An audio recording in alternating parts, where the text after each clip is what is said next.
نہایت ہی واجب الاحترام بزرگوں، دوستوں اور بھائیوں، آج سے 4 دن بعد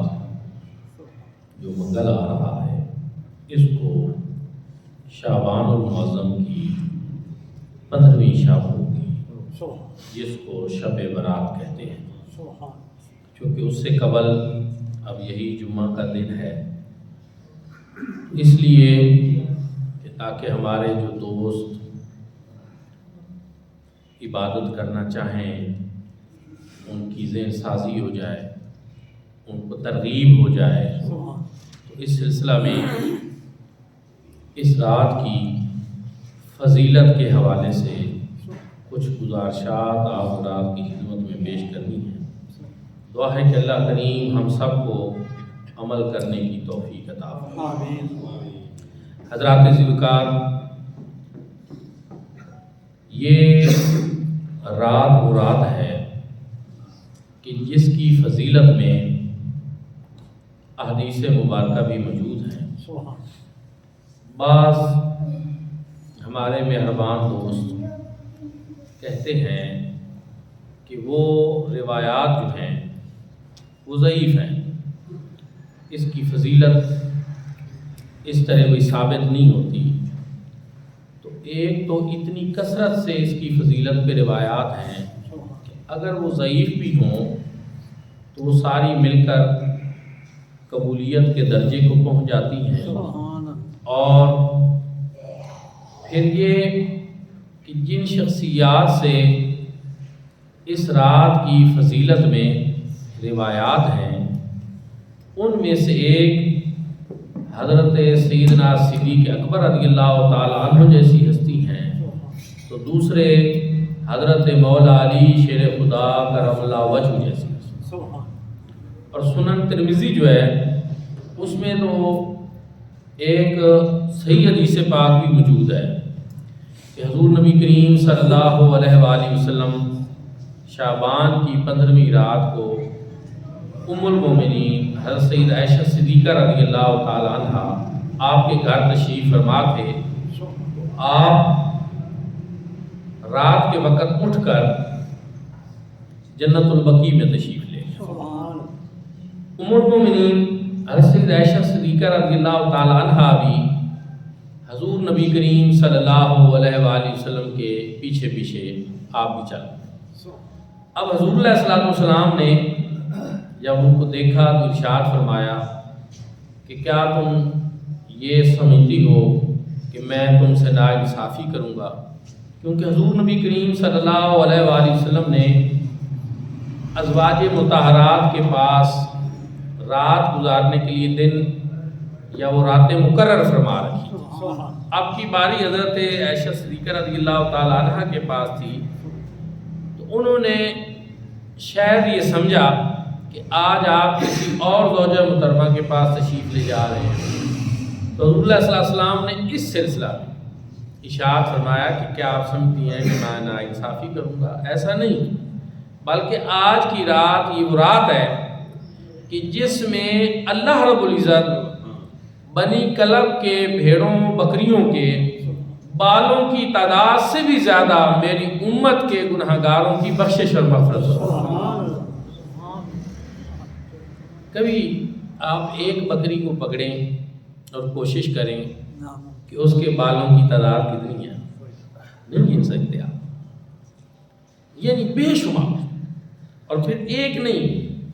بنو کلب کیوں فرمایا؟ اس لیے کہ مدینہ طیبہ میں اس وقت سب سے زیادہ بھیڑیں اور بکریاں ان کی تھیں۔ تو حضور نبی کریم صلی اللہ علیہ وآلہ وسلم نے یہ ارشاد فرما کر گویا بتا دیا کہ اس رات کو میری امت کے لا تعداد اور بے شمار گناہگاروں کی بخشش اور مغفرت۔ کچھ روایات ہیں جن میں کچھ مستثنیات بھی ہیں کہ کچھ لوگوں کی نہیں بھی ہوتی، مشرک کی نہیں ہوتی، کینہ پرور کی نہیں ہوتی۔ ایک جگہ پہ 7 لوگوں کا ذکر ہے جس میں 7 پھر وہ ایڈ ہے کہ والدین کا نافرمان، اس کی بھی نہیں ہوتی، اور قاتل کی نہیں ہوتی، زانی کی نہیں ہوتی، کچھ اور اس طرح زیادہ لوگ جمع کر کے وہ 7 لوگ بنا دیے گئے. تو بہرحال چونکہ یہ بڑے کبیرہ گناہ ہیں تو اس سے ہمیں یہ بھی سبق ملتا ہے کہ یہ کوئی ایسے گناہ تو ہیں کہ جب اللہ رب العزت بے حساب بخشش فرمانے پہ آئے اور لاتعداد لوگوں کی بخشش فرمانے پہ آئے، ان کی بخشش پھر بھی نہیں ہوتی. تو ان گناہوں سے انسان کو حد درجہ بچنا چاہیے، اجتناب کرنا چاہیے. یہ بڑی سخت گناہ ہے، اللہ پاک ہم سب کو ان سے محفوظ رکھے. تو دوستان ذکر پھر حضور نبی کریم صلی اللہ علیہ وآلہ وسلم کی یہ سنت مبارکہ ہو گئی کہ کم از کم بندہ زندگی میں ایک مرتبہ اس رات کو قبرستان ضرور جائے. اگر ہمیشہ بھی جاتا رہے تو پھر کوئی حرج نہیں، لیکن کم از کم ایک دفعہ اس سنت پر بھی عمل ہو جائے اور وہاں قبرستان میں جا کر جو ہمارے مرحومین ہیں ان کی بخشش اور مغفرت کی دعا کریں. دوستان ذکر پھر اس کا جو دن ہے 15ویں کا، اس کے روزے کی فضیلت بھی آئی ہے روایات میں. تو ویسے اگر وہ الگ والی فضیلت نہ بھی ہوتی تو ہر مہینے کے حضور نبی کریم صلی اللہ علیہ وآلہ وسلم نے ارشاد فرمایا کہ جو ایام بید ہیں یعنی 13، 14 اور 15 ان کو جو روزہ رکھے گا وہ شخص ایسے ہی ہے جیسے پورے سال کا روزہ رکھنے والا. تو اس سے یہ پتہ چلتا ہے کہ یہ 15ویں تو پھر آٹومیٹیکلی اس 15 میں بھی شامل ہے، ایام بید میں بھی شامل. اس لیے اس کی الگ روایات بھی ہیں روزے کی فضیلت کی. تو رات عبادت میں گزرے، دن روزے کے اندر گزر جائے، بڑی ایک خوبصورت ترکیب بن جائے گی. ہے کیا یہ راتیں اصل میں اللہ رب العزت کی طرف سے خاص فضل و کرم امت مصطفیٰ صلی اللہ علیہ وسلم کہ یہ عبادت کریں، میری بارگاہ میں عاجزی کریں، اپنے گناہوں کی بخشش اور مغفرت طلب کریں اور میں ان کی بخشش اور مغفرت کروں. ایک اور حدیث پاک میں ہے کہ جب یہ رات آتی ہے نصف شعبان کی رات تو اللہ رب العزت آسمان دنیا پہ اپنی شان کے لائق نزول جلال فرماتے ہیں اور پھر ارشاد فرماتے ہیں، صدا لگاتے ہیں، حل من سائل فأعطیہ، ہے کوئی سوال کرنے والا کہ میں اس کو عطا کروں. حل من تائب فأتوب الیہ، ہے کوئی توبہ کرنے والا کہ میں اس کی توبہ قبول کر لوں. حل من سائل، حل من مستغفر فاغفر لہ، ہے کوئی مغفرت کا طلبگار کہ میں اس کا دامن مغفرت سے پکڑوں. رحمت حق صدائیں لگا رہی ہوتی. اب آپ دیکھیں کہ جب اللہ رب العزت بخشنے پہ آئیں، کرم فرمانے پہ آئیں، رحم فرمانے پہ آئیں اور وہ صدائیں لگا رہے ہوں اور ہم اس وقت سستی اور غفلت کی چادر تان کر سوئے ہوئے ہوں تو یہ ہماری کتنی بڑی محرومی ہو. خوش بخت ہوگا وہ کہ جب ادھر رحمت حق صدا لگا رہی ہو، پچھلی راتی رحمت رمدی کرے بلند آوازہ، بخشش منگن والے کارا کھلا ہے دروازہ. ویسے تو ہر رات کے بارے میں بھی یہ فضیلت ہے. جب تہجد کا وقت ہوتا ہے، پچھلی رات کا وقت ہوتا ہے تو اللہ رب العزت کی رحمت یہ صدا لگا، اس میں بطور خاص ہے. تو اس وقت کتنا ہی بندہ مومن خوش نصیب ہوگا کہ ادھر وہ اپنے دامن مراد کو پھیلائے اور اللہ رب العزت سے مانگ رہا ہو اور وہ سخی عطا کرنے پہ تلا ہوا ہو اور ادھر انسان اس سے مانگ رہا ہو کہ میرے مالک اور خالق میرے خالی دامن کو بھر دے، میری جھولی بھر دے. تو اللہ رب العزت کو بھی یہ بات بڑی پسند ہے کہ اس کے بندے اس کی طرف رجوع کریں، اس سے مانگیں، وہ عطا فرماتا ہے. رب تعالیٰ کی ذات مانگنے پہ خوش ہوتی ہے اور نہ مانگنے پہ اللہ رب العزت بہت زیادہ ناراض ہوتا ہے. کیونکہ نہ مانگنا یہ اللہ رب العزت سے ایک بے نیازی برتنے والی بات ہے. اور بندہ کون ہوتا ہے کہ وہ اپنے خالق اور مالک سے نہ مانگے، ہر خیر اور بلائی اسی سے مانگے، ہر چھوٹی بڑی چیز اس سے مانگے. تو ایک حدیث پاک میں ہے حضور نبی کریم صلی اللہ علیہ وآلہ وسلم نے ارشاد فرمایا کہ اللہ رب العزت سب سے زیادہ اس بندے پہ غضبناک ہوتے ہیں جو اپنے خالق اور مالک سے مانگنا چھوڑ دیتا ہے۔ یعنی ہمیں کبھی بھی دعاؤں کو نہیں بھولنا چاہیے، مانگنا چاہیے اور بار بار مانگنا چاہیے۔ اور پھر جب ایسا موقع ہو کہ جس کے بارے میں ہمیں یہ پتہ چل جائے کہ آج کی رات تو یہ بڑی خاص رات ہے، بخشش اور مغفرت کی رات ہے، تو پھر انسان کو اس میں سستی نہیں کرنی چاہیے اور اللہ رب العزت کے دربار میں اس وقت حاضر ہونا چاہیے اور مانگنا چاہیے۔ اس رات کے تفسیر قرطبی میں بہت سارے نام ہیں۔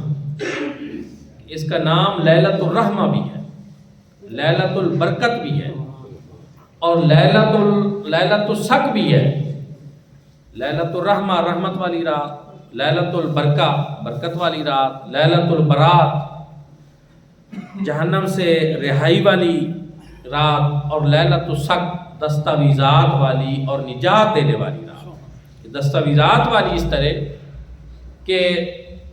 صحابہ کرام سے یہ روایت ہے تو بیان کرتے ہیں کہ یہ وہ رات ہے کہ جس میں اللہ رب العزت لوگوں کے رزق کے، عمر کے فیصلے فرماتے ہیں کہ پیدا کس نے ہونا ہے یہ لکھ دیا جاتا ہے، اس سال میں فوت کس نے ہونا ہے یہ لکھ دیا جاتا ہے۔ تو یہ اس حساب سے یہ رات جو ہے یہ فیصلوں والی رات ہے۔ اب جب ہماری قسمت کے فیصلے عرشوں پہ ہو رہے ہوں تو پھر ہمارے لیے یہی ہے کہ ہم یہاں فرش پہ بیٹھ کر اللہ رب العزت کی بارگاہ میں عاجزی کرنے والے ہیں، اس سے کچھ مانگ رہے ہوں، اس سے خیر طلب کر رہے ہوں، تو یہی زیادہ خوبصورتی اور زیادہ اچھائی والی بات ہے۔ تو دوستان ذوالفقار، کسی عرب دنیا میں کسی چیز کے ناموں کی کثرت جو ہے یہ اس کی فضیلت اور عظمت کے اوپر دلیل ہو۔ اس کے جو بہت زیادہ نام ہیں، لیلۃ الرحمہ رحمت والی رات، لیلۃ البرکت برکت والی رات، یہ جو ہے نا لیلۃ البرات، عربی میں اس کا نام لیلۃ البرات ہے، لیکن ہماری فارسی میں شب اس کے ساتھ لگ گیا اور شب برات پر، یہ اسی کا ترجمہ ہے۔ یہ کوئی ایسا نہیں کہ یہ کوئی الگ رات یہاں ہم نے برِ صغیر میں نکال لی ہے، نہیں۔ تو جب آپ پرانی کتابیں پڑھیں گے تو وہاں نام آئے گا، فرق صرف یہ ہے کہ وہ عربی میں ہوگا اور ہم اپنی زبان میں، کیونکہ اردو جو ہے اس میں فارسی عربی کے مختلف الفاظ ملے جلے ہوتے ہیں، تو اس وجہ سے یہ میں نے کئی مرتبہ بتایا کہ بہت ساری ایسی چیزیں ہوتی ہیں کہ ان کے حوالے سے شک پیدا کر دیا جاتا ہے کہ دیکھیں جی اس نام کی تو کوئی رات ہی نہیں۔ ظاہر ہے اب عربی کی حدیث کی کوئی کتاب اگر پڑھ رہا ہو تو اس میں شب برات تو لفظ نہیں آئے گا، اس میں تو لیلۃ البرات آئے گا، پھر بندہ پریشان ہو جاتا ہے، کنفیوز ہو جاتا ہے کہ یار بات تو ٹھیک ہے، یہ شب تو فارسی کا ہے۔ تو بتانے والی بات یہ ہے کہ ہمیں جو کچھ سنایا اور بتایا جاتا ہے، جو کتابیں ہمیں میسر ہوتی ہیں عام طور پر، وہ ہماری آسانی کے لیے ہمارے بزرگوں نے ان کا ترجمہ کر دیا، بتا دیا ہوتا ہے، ورنہ وہی چیزیں وہ دوسری زبان میں اپنی اصلی حالت میں موجود ہوتی ہیں۔ جو لوگ علماء کرام جن کو وہاں تک رسائی ہوتی ہے وہ وہاں دیکھ لیتے ہیں، اور اگر ہم آپ لوگوں کو یہ ساری چیزیں بیان کر رہے ہوتے ہیں تو اس کا مطلب یہی ہوتا ہے کہ اس کی اصل ادھر موجود ہے، ہم آپ کی آسانی اور سمجھ کے لیے جو معنی اور مفہوم آپ لوگ سمجھتے ہیں اس کے مطابق آگے بیان کر دیا۔ یہ ایسے ہی ہے جیسے کسی چیز کی تفسیر کر دی جائے، کسی چیز کی تفہیم کر دی جائے، کسی چیز کو آسان بنا کر پیش کیا جائے، اس کا پھر یہ مطلب لے لینا کہ نہیں یہ تو قرآن و سنت میں ہی نہیں، یہ کوئی بدعت چیز ہے، تو یہ ایک بڑی زیادتی والی بات ہے کہ اس ترجمانی کو ہی سرے سے انکار کر کے اصل چیز کا انکار کر دیا۔ تو یہ بہت سارے صحابہ کرام جن میں حضرت سیدنا صدیق اکبر، حضرت سیدنا مولا علی کرم اللہ وجہ اور بہت سارے صحابہ کرام ہیں کہ جن سے اس رات کی فضیلت کے بارے میں ارشادات بیان، اور کئی حدیث ہیں میں نے عرض کیا کہ ترغیب و ترہیب کے لیے جب وہ ضعیف حدیث بھی ملتی ہیں تو وہ قبولیت کے درجے کو پا جاتی ہیں۔ اور پھر اس میں اصل چیز کیا ہے، مقصود کیا ہے، رغبت کس چیز کی طرف دلائی جا رہی ہے، کام کرنا کیا ہے۔ اگر اس کام کو اس رات کی فضیلت سے ہٹ کر بھی آپ دیکھ لیں کہ کیا کہا جا رہا ہے کہ رات آپ نے غفلت میں نہیں گزارنی، آپ نے عبادت کرنی، آپ نے نفل پڑھنی، آپ نے اللہ پاک کی بارگاہ میں استغفار کرنا، توبہ کرنی ہے۔ تو آپ کیا سمجھتے ہیں کہ فی نفس ہی یہ سارے کام جو ہیں کیا ان کی کوئی فضیلت نہیں، ان کا کوئی فائدہ نہیں؟ ساری چیزیں فائدے والی۔ اس لیے ایسے خیر اور برکت کے کاموں میں خواہ مخواہ کی غیر ضروری چیزیں پیدا کر کے ایک خیر کے عمل سے لوگوں کو روک دینا، یہ کوئی اچھی بات نہیں، یہ مناسب نہیں۔ اچھا، جو موجودہ زمانہ ہے اس میں تو ویسے بھی ہم طبعاً اتنے سست اور کہل ہو چکے ہیں کہ ہمیں کہیں سے تھوڑی سی چھوٹ ہی مل جائے تو ہم فوراً اسی کی طرف چلتے ہیں۔ کوئی کہہ دے کہ نہیں جی یہ راتیں ایسی ہوتی ہیں، چلو جی یہ بتا رہے تھے کوئی نہیں ایسی، پھر اس لیے یہ رغبت، یہ ترغیب، یہ بڑی ضروری چیزیں ہیں۔ اور میں عرض یہ کرنا چاہ رہا ہوں کہ یہ تو وہ چیزیں ہیں کہ جن کی قرآن و سنت میں اصل بھی موجود ہے، جن کے فضائل موجود ہیں۔ تو اس لیے قطعاً ادھر ادھر کی ایسی باتوں میں نہ آیا کریں، موقع غنیمت جانا کریں۔ جب بھی آپ کو اللہ کی طرف رجوع کرنے کا کہا جائے تو آپ فوراً اس کو کہ بڑی بات ہے، کسی نے میری توجہ اس طرف دلائی ہے، کسی نے مجھے یاد دہانی کرائی ہے، تو فوراً اللہ کی بارگاہ میں اپنے خالق اور مالک سے تعلق جوڑ لیں۔ یہ تو اللہ رب العزت کا کرم ہوتا ہے کہ وہ کسی بہانے، کسی توجہ کے ذریعے، کسی اعلان کے ذریعے وہ آپ کو اپنی بارگاہ کی طرف لانا چاہتا ہے۔ یہ بھی اس کا ہی کرم ہوتا ہے، ورنہ انسان اپنی مرضی سے کچھ نہیں کر سکتا۔ یہ قدم اٹھتے نہیں، یہ اٹھوائے جاتے ہیں۔ یہ رب تعالیٰ کی مہربانی ہوتی ہے کہ وہ ذہنوں میں یہ ڈال دے اور انسان کے لیے کوئی ایسی چیز ترغیب کا ذریعہ بن جائے کہ انسان اس کی بارگاہ میں پہنچے، اس کی بارگاہ میں حاضر ہو جائے۔ تو دوستان ذیوکار، یہ شب برات منگل جو دن اب آئے گا، اس کے بعد جو رات ہوگی بدھ والی، یہ شب برات ہوگی۔ اس میں آپ سب لوگوں نے عبادت کرنی ہے، اپنے خالق اور مالک کو راضی کرنا ہے، اس کی بارگاہ میں توبہ استغفار کے جو فوائد ہیں قرآن مجید فرقان حمید میں اللہ رب العزت نے متعدد مقامات پہ خود ارشاد کیا، یا ایھا الذین آمنوا توبوا الی اللہ توبۃ نصوحا، اے ایمان والو تم توبہ کرو اللہ کی بارگاہ میں، اور توبہ ایسی کرو جو آئندہ کے لیے نصیحت بن۔ پھر بتایا کہ توبہ کرنے والا ایسے ہوتا ہے التائب کمن لا ذنب لہ، توبہ کرنے والا ایسا ہوتا ہے جیسے اس نے گناہ کیا ہی نہیں، اللہ پاک اس گناہ کو دھو دیتا ہے، مٹا دیتا ہے۔ تو اس لیے کتنا بڑا موقع ہے کہ جہاں ہم ساری، اچھا یہ اس پہ کبھی آپ غور کریں اور بار بار اس پہ سوچیں، میں آپ کو دعوت فکر دے رہا ہوں۔ گناہ ساری زندگی کوئی کرے، نگر ہے، انسان ہے، غلطیاں، کوتاہیاں، خطائیں، لیکن سارے گناہوں کی بخشش اور مغفرت کے لیے توبہ سچے دل سے ایک دفعہ کی کافی۔ یہ کرم ہے اللہ پاک، ورنہ اگر ہوتا نا کہ جتنے آپ نے گناہ کیے نا اب اتنی نیکیاں کریں، پھر کتنا مشکل ہو جاتا کہ ہمارا تو سارا وقت ہی گناہوں میں گزرتا ہے، لیکن یہ اس کریم نے کتنا کرم کیا، اتنا عرصہ تو نے تعلق توڑے رکھا، تو مجھ سے دور رہا، تو مجھے بھلائے رکھا، چلو کوئی بات نہیں، اب آ گیا ہے نا، چل۔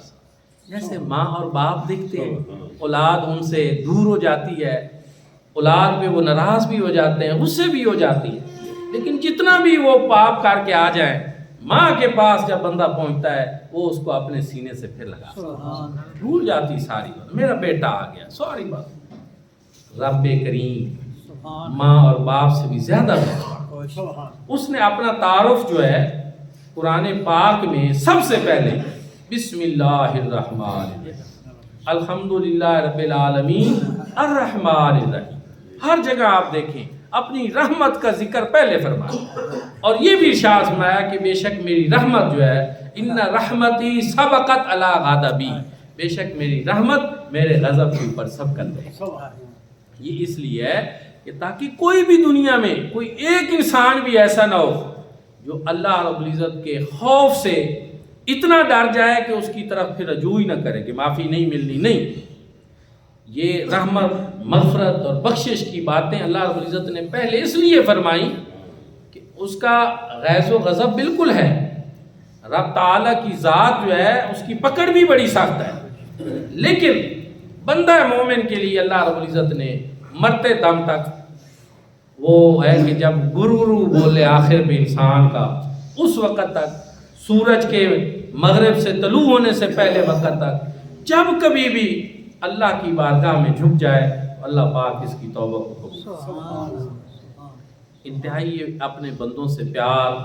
محبت، اور پھر حضور نبی کریم صلی اللہ علیہ وآلہ وسلم کی امتی ہونے کی وجہ سے یہ اللہ پاک کے بہت زیادہ کرم ہے، فضل ہے، ایسی راتیں عطا فرماتا ہے کہ آپ ان کے اندر عبادت کریں، اس کا اجر و ثواب بڑھا دیا جاتا ہے۔ دوستان ذکر آخر میں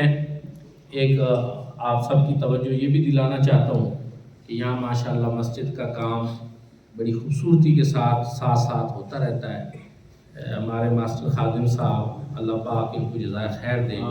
قبلہ حمدانی صاحب کی سرپرستی میں یہ مسجد کا بڑا خیال رکھتے ہیں، بہت صاف ستھرا۔ جب بھی حاکم میں بھی آتا ہوں تو مجھے بڑی خوشی محسوس ہوتی ہے کہ بڑا ہی اچھا ہے۔ انہوں نے باہر کچھ ٹائلیں بھی لگوائی ہیں، اگرچہ الحمدللہ سلسلے ساتھ چلتے رہتے ہیں، لیکن تھوڑا سا کوئی 30,000 کے لگ بھگ جو ہے وہ ان کا سلسلہ بھی باقی ہے۔ تو میں آپ کی توجہ یہ دلاؤں گا کہ اس بابرکت مہینے میں آپ سب لوگ جو ہیں، یہ جتنے یہاں مجھے نظر آ رہے ہیں، اگر آپ چاہیں تو آج کے اس جمعہ کی نشست میں ہی یہ سارا جو ہے وہ پیسہ حل ہو سکتا ہے۔ اب جب یہ سلسلہ ہو جھولی کا تو آج آپ نے روٹین سے ہٹ کر اللہ کے دیے ہوئے میں سے خصوصاً اللہ پاک کے اس خوبصورت گھر کے لیے اور اپنی آخرت بہتر کرنے کے لیے خصوصی دلچسپی لینی ہے، اس میں حصہ لینا ہے۔ ماشاءاللہ یہاں ارد گرد تو ہمارے بہت سارے تاجر بھائی بھی ہیں، اللہ پاک ان کے رزق میں بھی، مال میں بھی مزید نفع عطا فرمائے۔ تو یہ بڑا ایک خوبصورت موقع ہوتا ہے کہ کوئی توجہ دلائے، کوئی سبب بنے اور آپ اپنا رزق جو ہے اس میں اضافے کا بھی اور اس کو پاک کرنے کا بھی جو ہے وہ یہ بڑا خوبصورت طریقہ ہے۔ آج 11ویں شریف کی محفل پاک بھی ہوگی،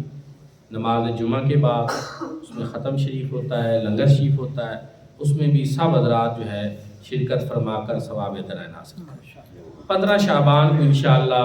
جامعہ مدینۃ النبی کے اندر بھی ایک عظیم و شان پروگرام کا سلسلہ ہو رہا ہے، جس میں رات کو محفل ذکر ہوگی، صلاۃ و تسبیح ہوگی، علماء کرام کے بیانات ہوں گے، نعت خوانی ہوگی، قرآن خوانی ہوگی، اور ساتھ انشاءاللہ اس موقع پہ جامعہ مدینۃ النبی کا جو ہاسٹل ہے اس کا فرسٹ فلور، اس کا سنگ بنیاد ہم رکھیں۔ تو بچوں کی تعداد زیادہ ہے، ہاسٹل کے کمرے کم ہیں، تو اس کے لیے بڑی اب ضرورت محسوس ہوتی ہے کہ ہم یہ سلسلہ کریں۔ مجموعی طور پر تو وہ کام جو ہے کوئی 85 لاکھ کے راؤنڈ اباؤٹ تخمینہ لاگت ہوتا ہے، لیکن جیسے مرحلہ وار شروع ہوگا تو ساتھ انشاءاللہ چلتا رہے گا، اور اللہ رب العزت کی بارگاہ میں آپ سب نے دعا کرنی ہے کہ اللہ پاک اس کے لیے بھی اسباب پیدا فرمائے اور آسانیاں پیدا فرمائے۔ دین کا ایک عظیم مرکز جو ہے وہ جامعہ مدینۃ النبی ہے۔ کوئی چیز اللہ کی ذات کے علاوہ پرفیکٹ نہیں ہوتی، لیکن کوشش یہی ہے کہ ہم اس کو اور بہتر کریں اور بہتر کریں اور بہتر کریں۔ ایک خوبصورت نظام ہے، اس میں بچے دین پڑھ رہے ہیں، یہاں آپ کے پڑوس میں اس محلے میں آپ کی اور ہماری بیٹیاں دین پڑھ رہی ہیں، قرآن پاک، تفسیر، حدیث، فقہ، اور بڑی تعداد اب الحمدللہ حافظ بن چکی ہے، عالم بن چکی ہے، مفتی کورس کیا ہے، اور یہ سلسلہ بھی جاری ہے۔ انشاءاللہ یہ جاری رہنے بھی چاہیے۔ اللہ رب العزت سب کو اجر عظیم عطا فرمائے۔ آخر دعوانا الحمدللہ۔